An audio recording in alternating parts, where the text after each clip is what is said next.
After after کا مطلب ہوتا ہے کہ بعد میں. دیکھیں جب کبھی بھی کوئی کام ہو رہا ہے اور آپ نے دوسرے کو کہنا ہے کہ یہ جو کام آپ کر رہے ہو اس کے بعد ہم یہ کریں گے، اس کام کے بعد یہ جو آپ لفظ استعمال کرتے ہو کے بعد، اسے انگلش میں آفٹر کہتے ہیں. مثال کے طور پر کہ ایک لڑکا ہے اور وہ کھانا کھا رہا ہے، آپ اسے کہتے ہیں کہ کھانے کے بعد ہم کولڈ ڈرنکس پئیں گے.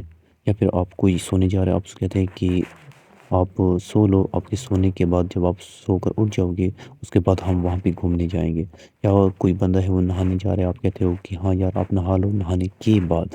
مطلب کہ وہ سارے کام جتنے بھی کام ہیں ان کام کے بعد کا لفظ آپ استعمال کرتے ہو نا، کہ یہ کام آپ کر لو اس کے بعد ہم یہ کریں گے. تو یہ یہاں پہ لفظ استعمال ہوتے ہیں انگلش میں آفٹر کا. جیسے آپ کہتے ہو کہ آپ جو ہے نا آپ جو اپنا کام مکمل کر لو آفٹر دیٹ، کہ اس کام کے بعد ہم پھر گھومنے جائیں گے.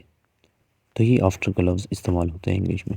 اگزامپل دیکھیں، I will meet you after class, میں آپ کو کلاس کے بعد ملوں گا. She wants to the party after finishing her homework, کہ وہ اپنا ہوم ورک مکمل کرنے کے بعد پارٹی کو جائے گی. تیسری اگزامپل دیکھیں، I will go to school after eating, کہ میں کھانا کھانے کے بعد اسکول جاؤں گا.